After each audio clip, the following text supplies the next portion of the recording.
Hey everybody, and welcome back to another Saturdays on Lonis Lane. We're so glad that you've joined in with us. Week 3 turned out to be a very exciting week, and I know we're not ACC or anything like that, but Georgia Tech did beat Clemson. I said it at the beginning, I thought Clemson was overrated. I think Saturday proved it, which really puts us into what we think about LSU, which we're going to talk about here in just a moment. But once again, thank you all for joining us. If you haven't already, go ahead and hit that subscribe button that's just below this video. Give us a like. More importantly, guys, give us a comment. We want to know what you think and how you're watching this, and even what you think about your team and your games, and maybe something that we've said that probably upsets you or something that we've missed. We want to hear from you. So give us a like, a share, and a comment on all of our videos. Fact check us, guys. If we mess something up, we'd love to hear it. We're good about that. We're a lot of the things we'll say, we feel like we've read somewhere, or at least thought we read somewhere. I'd be happy to be wrong. Okay, I mean, there's some things that I know I've been wrong about. So I do want to put that out there. Hey, I'm not worried one bit. If you tell me I said something wrong, let me know. Yeah. Like Auburn and South Alabama are not 70 miles apart, nor is Auburn north of Tuscaloosa. Yeah. Just saying. But let's get into this week. We're going to try to give you a little bit shorter of a time. We really don't have much to talk about in the upcoming games. It's a little bit shorter of a schedule. But let's go ahead and start with week 2 pick'ems. It was week 3 pick'ems and how we did. Tyler and Cody both went 10 for 2. They both picked South Carolina. Yeah. They both picked Notre Dame to beat Texas A&M. Yep. I went 12-0, undefeated. Yippee! So for the season total, I'm in the lead. I am 40-3 in SEC picks. That's going to change very quickly. I don't see me going 500. I do see me doing a little bit better than that. But 40-3 as of right now. Tyler is at 38-5, and Cody bringing up the rear at 34-9. So that's okay. SEC play gets a little bit tougher, right? Oh, yeah. I was the oddball that picked Vandy to win. Both of y'all thought South Carolina. And who knows what kind of game it would have been if Sellers doesn't get knocked out early, right? I'll go ahead and jump to the gun. I don't think that makes much of a difference. I think Vandy's just being that good. They're playing good ball at the right time. I think Vandy has a good shot with the SEC this year. Well, we will find out because we're going to talk a little bit more about that here in just a moment. But real quick, let's swap over to our week 3 standout players. Tyler, who do you have? I have Ty Simpson for Alabama at quarterback. He went 24 for 29 for 382 yards, 4 TDs, and he was the leading rusher with 6 carries and 25 yards, which is really weird for an Alabama offense. They usually are ground and pound, quarterbacks able to run the ball, and running backs. Jay Miller comes back against Georgia. Yep. He was not able to play against Wisconsin. He did dress, but he didn't play. So I think Ty Simpson did good at throwing the ball around. I mean, he chunked it to Ryan Williams for 165 yards, Bernard for 62, Horton for 48. And those are the top 3 receivers. Each of them had at least 1 touchdown. Ryan Williams dropped the ball in the end zone. Could have been 3 for him, and Ty Simpson had 5 touchdowns on the day with over 400 yards. So I think he did really well. Second week in a row. He's been able to throw the ball around. Granted, the week before was cupcake game, but hey, he played against Wisconsin. But his completion total was 100% last week. 17 for 17. Yeah, the week before was 17 for 17, took him out. And 1 completion away from tying the all-time Alabama record. And it's not been held that long. It's just a couple years ago, Mac Jones. So I think Ty Simpson did really well at throwing the ball. Yeah. And that was tough for me. It literally was like down to the wire who I was going to pick. There were tons of standout players. A lot of guys receiving for running the ball for over 200 yards. And then catching the ball for 150 plus. A lot of quarterbacks out there, so it was really tough. So it came down to literally just the last second, like, hey, I'm picking Ty Simpson. Yeah. Cody, who you got? I could have went like a lot like Tyler was saying here. I could have went a couple different ways. I think there's some honorable mentions that I would really like to throw out there. Obviously you've got to go with Gunnar Stockton being, and what he did to Being down 21-7. kind of leading the team back. Brazel for Tennessee, that receiver. My goodness, he had 3 touchdowns for 170. I believe it was 177 something yards. Yep. That's just incredible. So those 2 guys, honorable mentions. I think they are great. But the guy I kind of went with, who faced pretty good defense, I feel like, with Mario Carver, receiver for Texas A&M. He was a receiver there from Birmingham, Alabama, sophomore, 5'9", 165, little kid.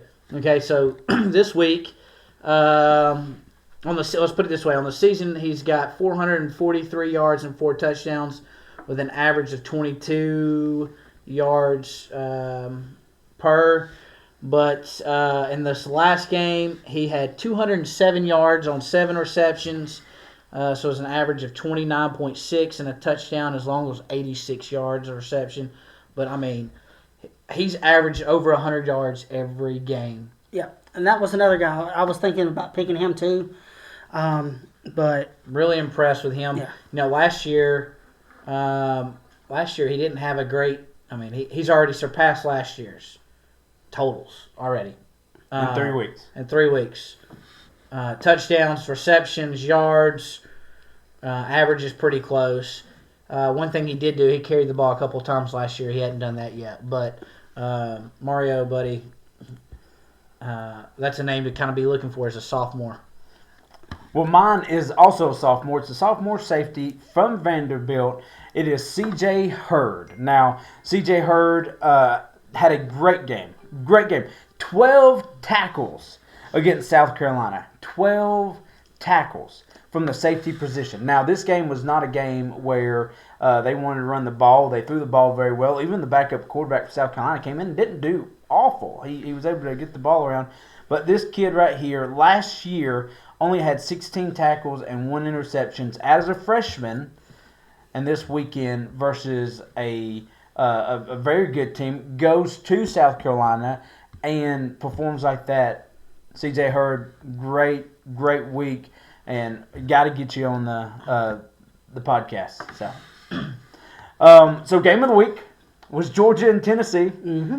Now, Cody, we sat there at the beginning, and Tennessee was rolling. And you even made the comment, I should have went with Tennessee. Are you glad you didn't go with Tennessee looking back now? Well, up until right there at the end when you got a 42-yard field goal from the left hash. Yeah, 43. Right there at it. And I was kind of kicking myself.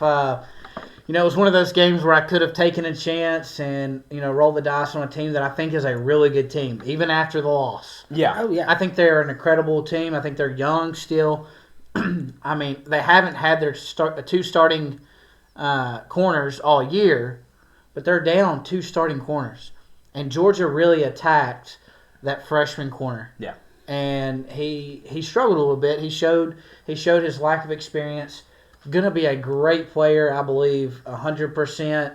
But just that lack of experience in a big game and being attacked and continued over and over again, I think that kind of showed real quick. It's a brutal one to drop. They had their chances. Physical matchup. I'm really shocked. So, to give a shout out to Hunter Talley, who's one of our friends, he made the mention of how do you go and Joey Aguilar had a great first quarter, Yep.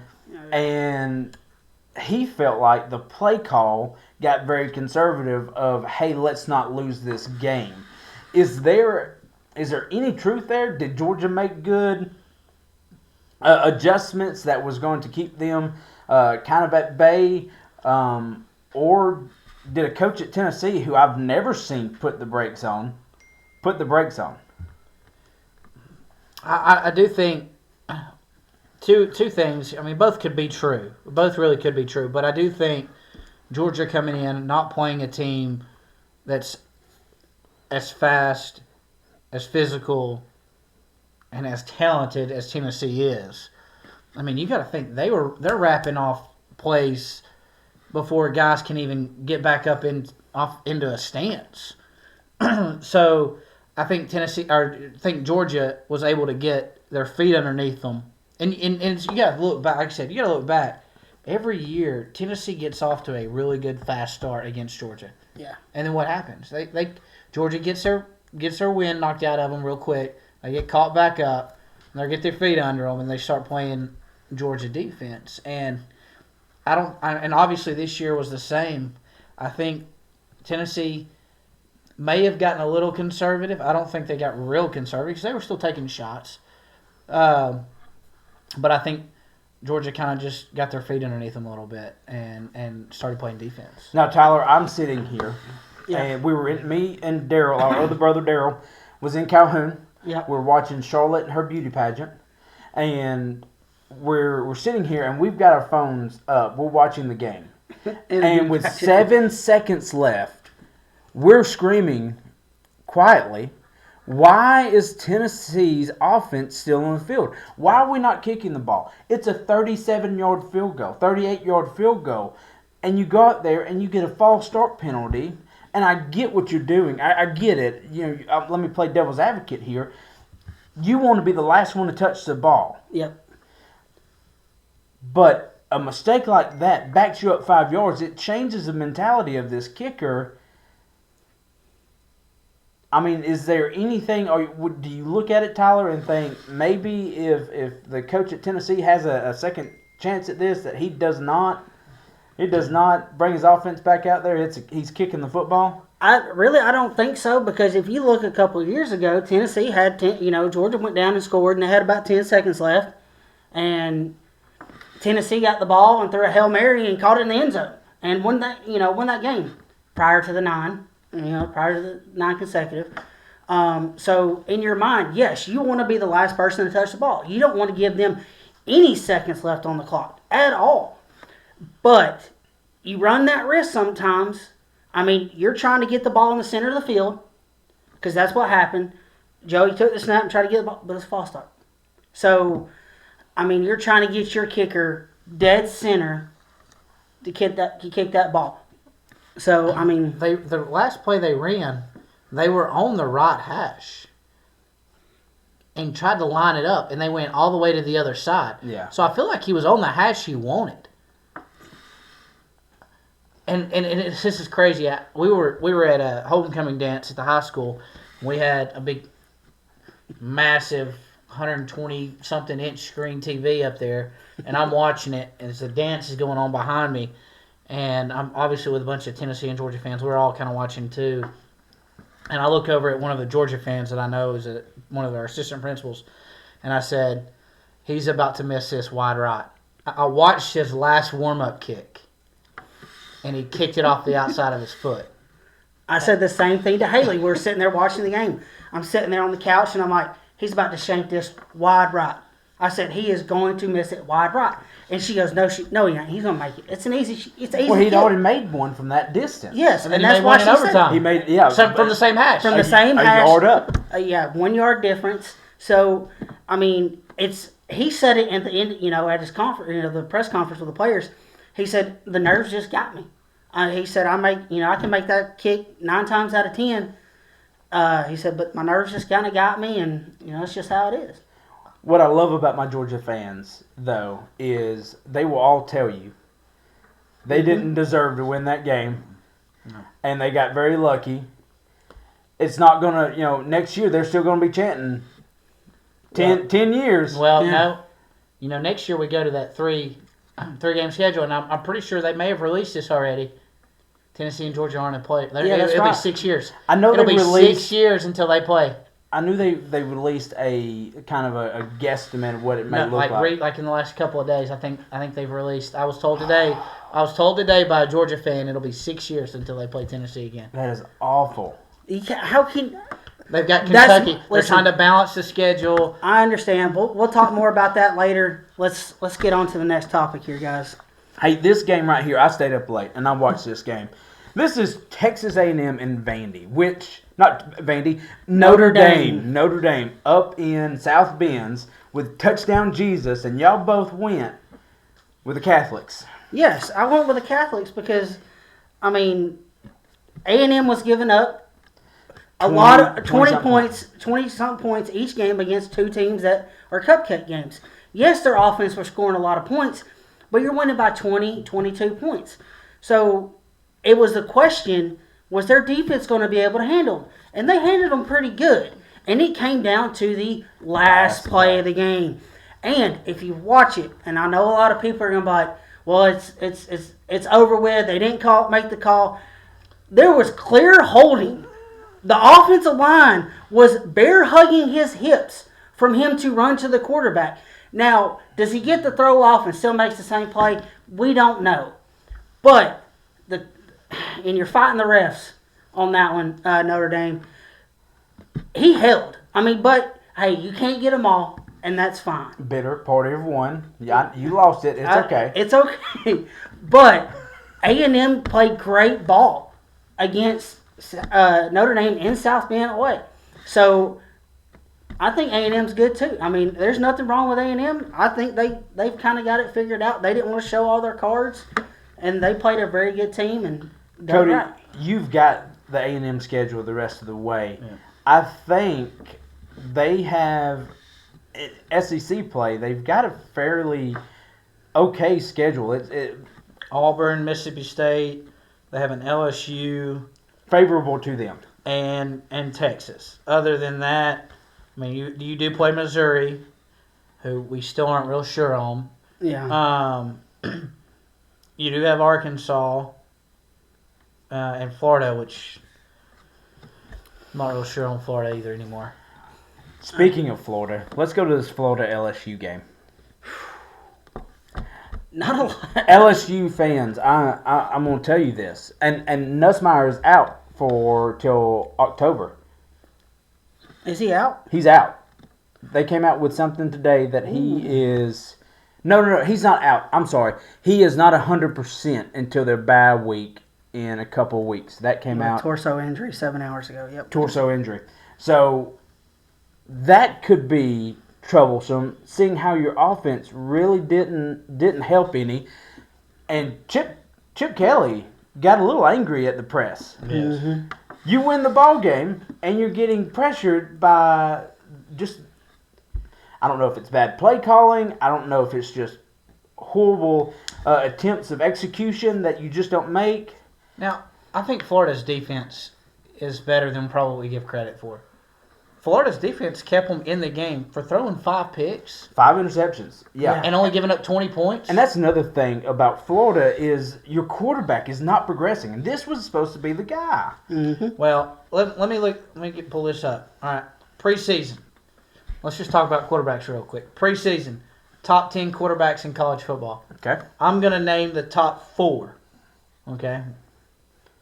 Lagway. Yep. Florida. Sellers, South Carolina. Cade Klubnik, Clemson.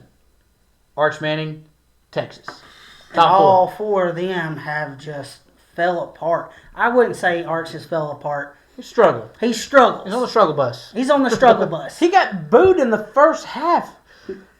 That's when you know you're a good quarterback, when you get booed by your fans. Then you go 5 and 6. You got Nussmeier and Mater from Oklahoma. You got those 2. Mater's looking real good. And he is looking good. Yes. So, I mean, that's preseason. I saw that on there. Somebody said we need an update on this list. I saw that on Twitter today, and I wanted to kind of bring that in. But talking about struggling, 5 picks. There's been a rumor out. You know, obviously there's a lot of rumors. He may sit out DJ may sit out the rest of the year because he can red shirt and save a year of eligibility. Obviously, I don't know that to be true. I don't know if he sits out. I was telling some Florida fans in some comments, they really need to go 3 of 5 these next 5 games, starting with LSU. And it doesn't look good because LSU had one offensive touchdown. You Yeah. had a pick six at the end of the game that really got them the 20-10. Yeah. But other than that, you kicked a couple field goals. You had one touchdown offensively. You didn't move the football. You had three. Florida threw. DJ threw for almost as many yards as LSU had total offense. I mean, he threw for 287 yards. Now, he had, like I said, he had the 5 picks. But then they rushed for 79 yards. But LSU only had 322 yards total. Yeah. Total offense. It's not good. And, I mean, you go and they play Clemson. They have a real good game at Clemson. Or is Clemson that bad and LSU is just performing how LSU is going to perform? I think LSU. I think there's some questions around LSU. There's bigger questions around. Is the Florida coach, is Napier going to be able to make it this year? And there's some hefty donors who are getting very, very loud down there in Florida. Yeah. If that rumor stays going, and he's talking about trying to go ahead and transfer, Their next 4 games are. I could see him being kicked to the curb. Now I hate that. I don't recommend getting rid of a coach ever. Being a coach, that would be tough. But it's all about production. Yeah.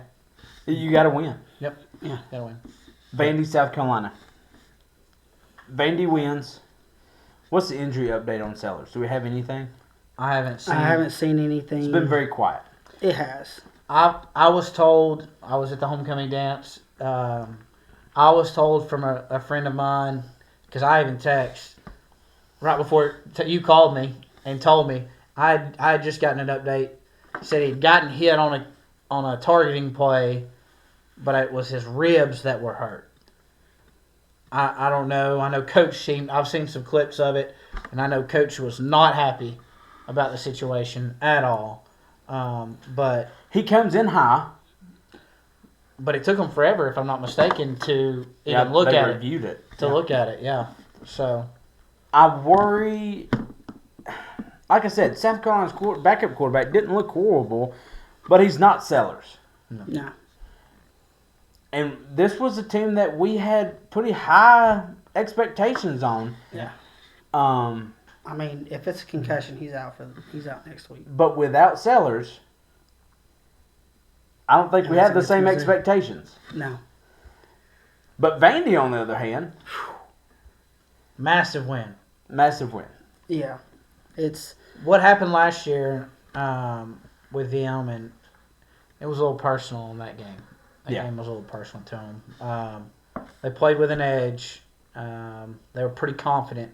There's a word that you would probably look at in that game for sure. And they had some good reps. They had some good game there. Another good game to watch, maybe not so much for the fan base, was Ole Miss and Arkansas. Yes. Yeah, that was a good game. Good job baking bits. You know what I mean? Woo pig, yeah. Yeah, They Woo did. Pig Series. They Good did job. really good to hold Ole Miss to 41. I mean, he kept it close.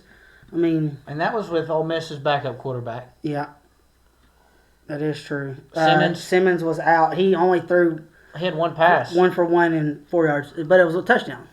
So Well, I think he came in. He may have came in. I didn't get to see that one. I think we only had the one TV, but I wasn't able to see that game. But I did look back at the stats, and I've seen some clips. But I don't know if he actually started the game because he was hurt going into the game. Yeah. yeah, So I don't. There was some question if he was going to play at all. But I feel like Ole Miss being Ole Miss, they're growing and maturing because they were young. They had the least amount of guys returning in the SEC, and they're growing up quick. Now, it is Arkansas. It's a tough game. I mean, they're always going to have a really good O-line. Arkansas. And they had a pretty good run game going. They definitely kind of feel like dominated the line of scrimmage on the offensive side of the ball there. So, but I think Ole Miss is growing up in front of us pretty quick. Yeah. Alabama, Wisconsin. Now, Coach DeBoer at the end of the game press conference was not happy with the way they finished. No. You mentioned that Williams had a drop pass in the end zone. Yep. And here's the thing. This is the first time that Williams actually had over 100 yards receiving since the Georgia game last year. Mm-hmm. And that was a lot of comment that people were making about how Williams may not be this all-star receiver that we've all come to know, but we saw it this weekend. We saw him. He had how much receiving? 165. 165 yards, and he made moves that we saw last year at the beginning of the season catching passes against Georgia, making them look silly. And he did that this week, and it kind of it reminded me last year, and I think Ty's got to give him the ball. He's got to give him the ball. But it's also hard when you've got Jeremy Bernard, who's also looking real well. You've got a freshman who I'd love to see catch the ball a little bit more. He had a big drop. He did. Brooks is his last name, I believe, if I'm not mistaken. Lorenzo. He's shifty. He's very good. I mean, Williams has had some good passes thrown to him in the past couple of weeks. Or the first week, against Florida State, because he was out last week. Dropping. He's just dropping the ball. I just think that, this hype of Ryan Williams coming into the season is he going to be able to compete like he did last year? Which, after the Georgia game, he kind of fell off the table. Don't get me wrong, he had some good catches and touchdowns. Mm-hmm. But after the Georgia game last year, he kind of just went in the background, and it's just how it was. Alabama was running the ball. Coming out of half, we got the ball. We ran that little flea flicker screen to Williams. Scored within 10 seconds. Yeah, I had not made it back from putting a cow up. We had a cow get out, and I had not made it back to see it. I missed it, and but I went back and watched it, and I watched it over and over again, because what I like to see is those big boys getting out in front and getting downfield. Now get down there. If y'all get a chance, get out there and watch it. Find the clip. What's his left tackle? Proctor getting down 30 yards down the field. He's a big old boy. And shoving, just running through one of the defenders, one of the DBs, and then chasing Ryan Williams. He's probably a few yards behind him, but just chasing him all the way down the field, hustling. Gotta love it when those guys get going. Now, Tyler made a comment about the run game. Ty Simpson, quarterback, 25 yards, led the team in running. Now, you do get your starting running back. Not this week. It's a bye week for Alabama. They play Georgia the 27th. You were going up against one of the best defensive fronts against the run in college football. They had only given up 2 runs. Now it's still early, but they had only given up 2 runs over 10 yards. Yeah. And all year, 2 runs over 10 yards. And they are very solid up front.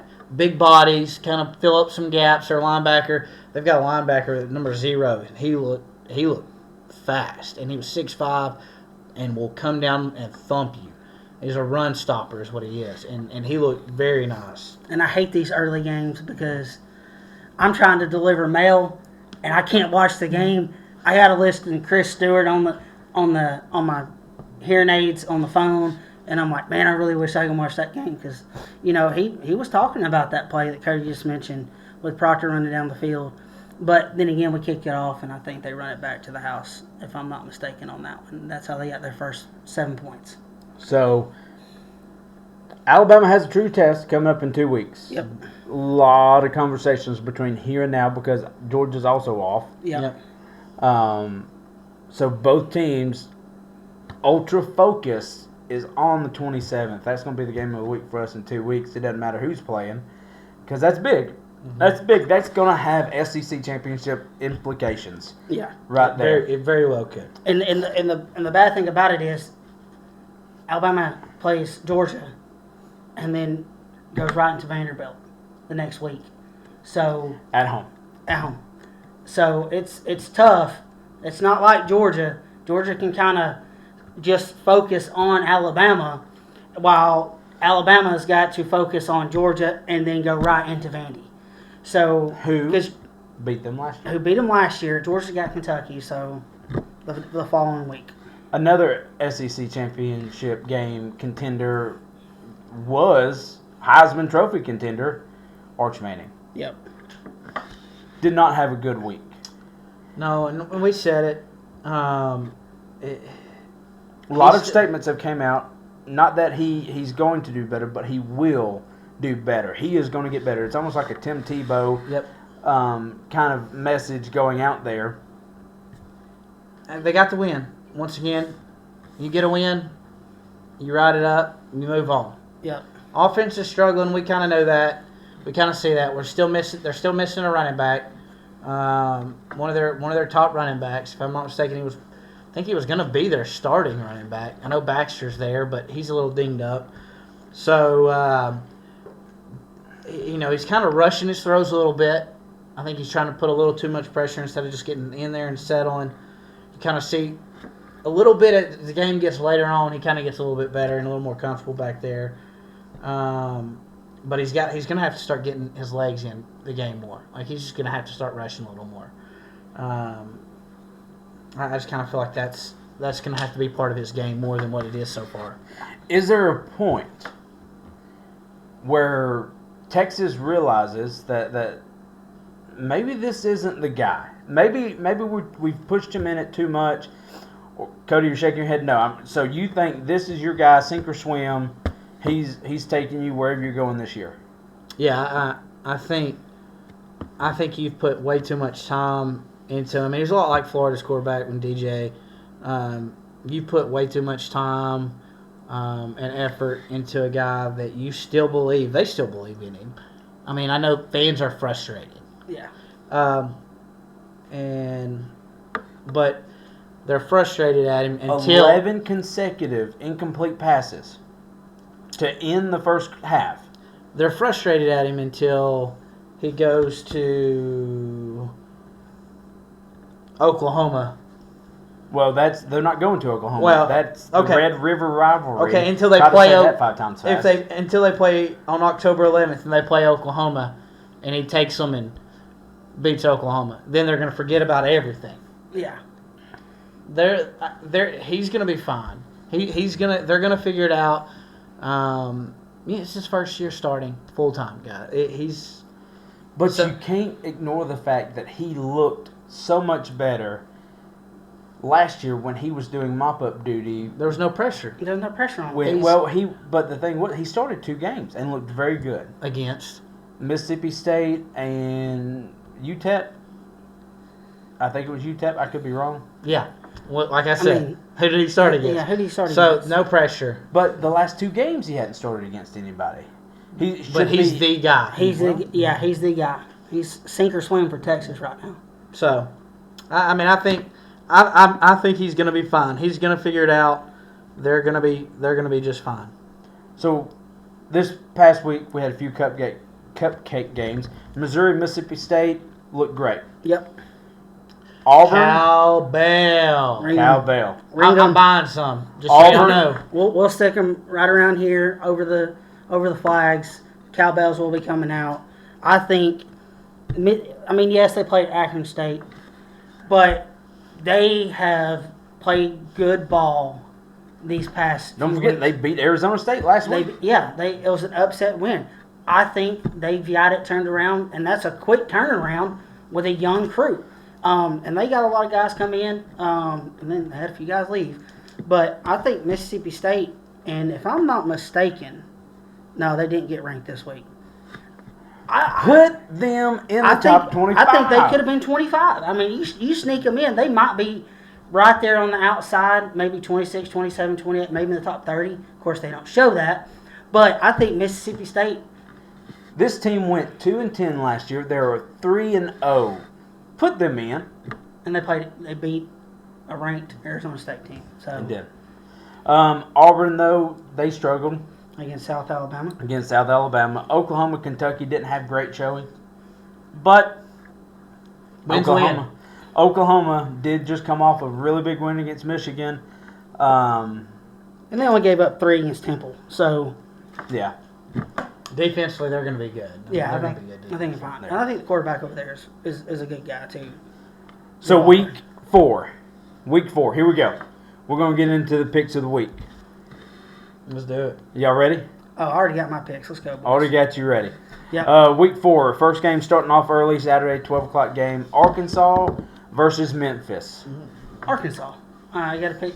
They're playing good ball. They played Ole Miss really well, and Memphis is not an SEC team, so I think Arkansas wins that one. Memphis wants to throw the ball around. I think Arkansas can hold it.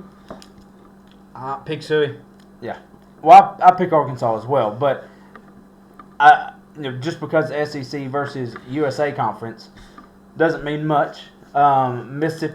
Memphis has actually went in and every now and then will knock off an SEC team. But I do have Arkansas winning that game.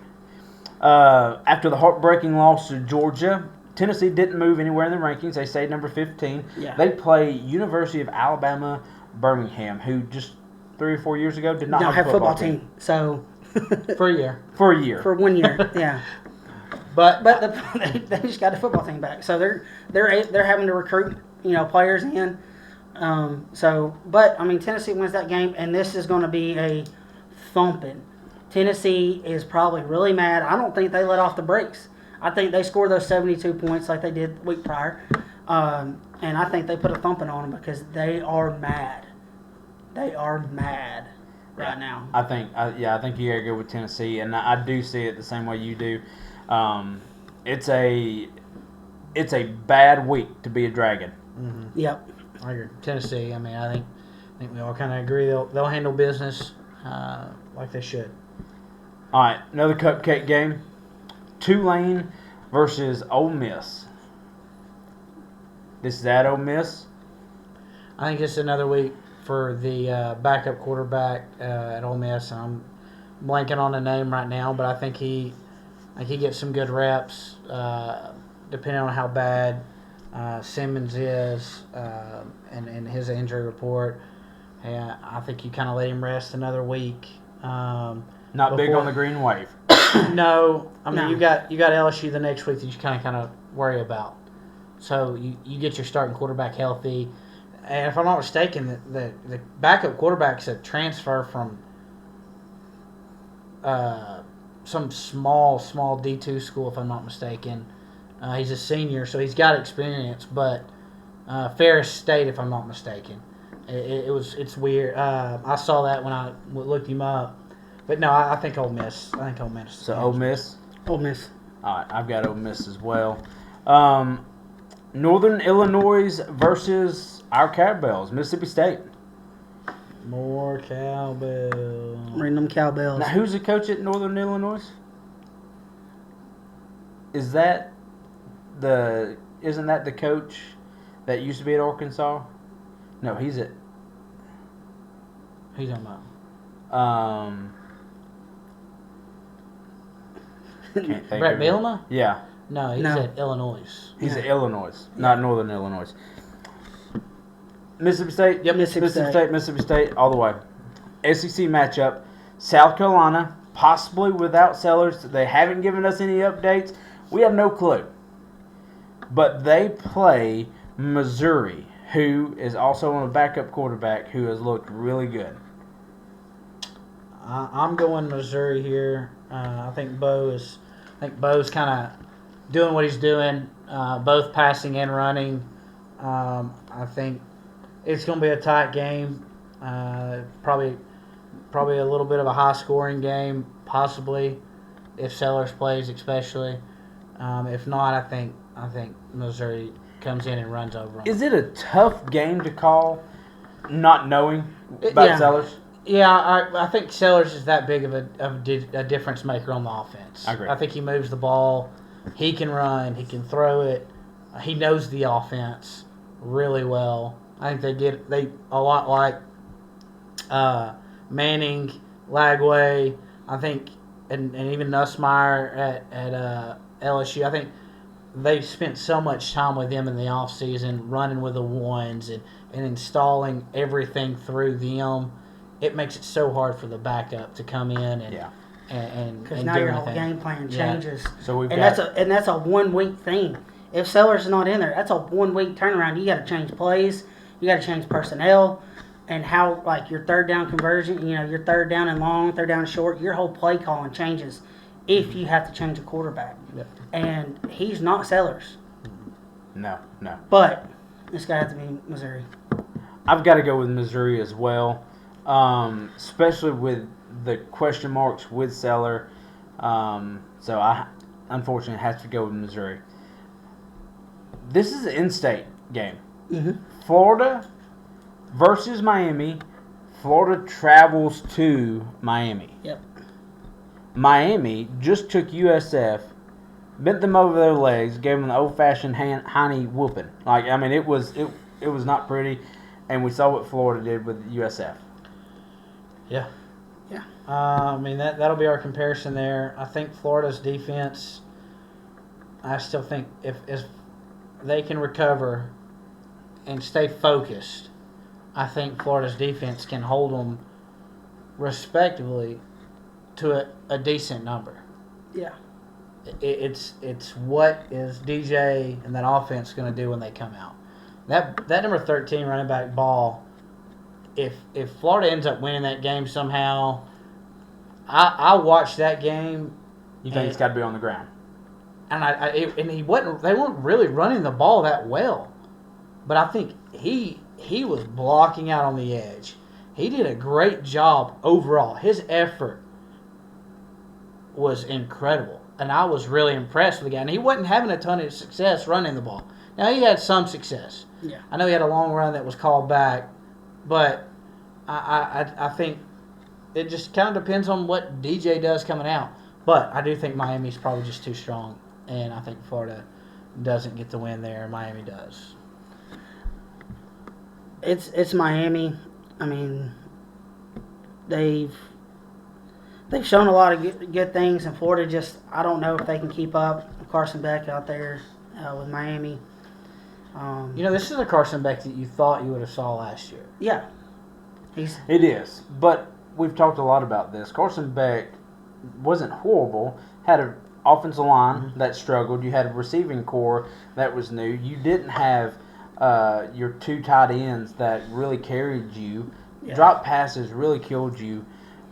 Number 4, Miami. I've got to go with Miami. I hate to get outside the SEC with us being an SEC podcast, but Miami and the ACC looking real good, and they're sitting in a very good seat. They beat Notre Dame. They beat South Florida. They go, and here they are playing Florida at their home field. They're sitting very good. I don't believe Miami plays FSU, Florida State. they probably won't play him. I don't believe they until, play them at all this year until the ACC Nope, championship. they play game. him next week. They do play them next week. Miami and Florida play next week, so Man, that is going. that's 3 weeks in a row you're playing in-state. That's In-state. tough, man. That's tough. I think, and here's the thing, and like Taylor said, we're SEC podcast. I think Miami rolls over Florida State. I think they do. I think Florida State is the team of the ACC. J.C. Groves is watching this. I know he is, and I'm sorry, but And I told him, I said, J.C., when it comes to being the playoffs, I want to get you on because you're going to have an ACC team in. I'd love to get you on and get your thoughts. and I think there's 12 teams. I think it's Miami and Florida State that gets in for the ACC. I don't think Clemson gets in, but So you've got Miami. I got Miami. All right. Couple of more cupcake games, and then we'll get to the game of the week. Georgia State, Vandy. It's Vandy. Vandy? Yeah, I got Georgia State. Vandy. Cody's got Vandy. Southeast Louisiana, versus LSU, which we talked about how LSU is spitting and sputtering offensively.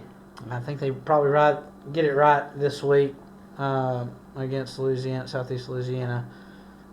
I've never heard of Southeast Louisiana. The Mud Dogs.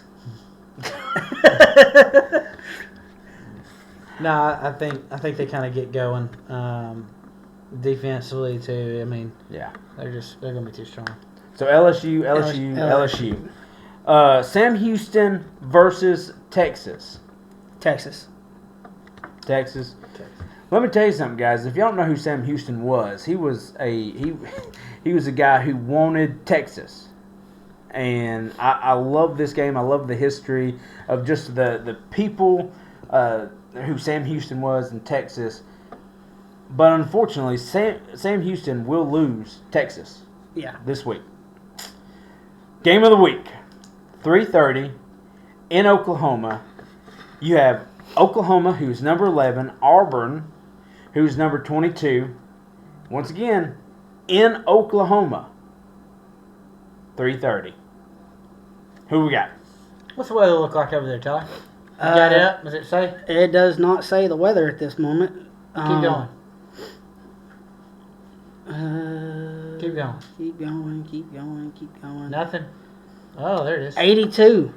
Is the high? A little cloudy, 82. What you got?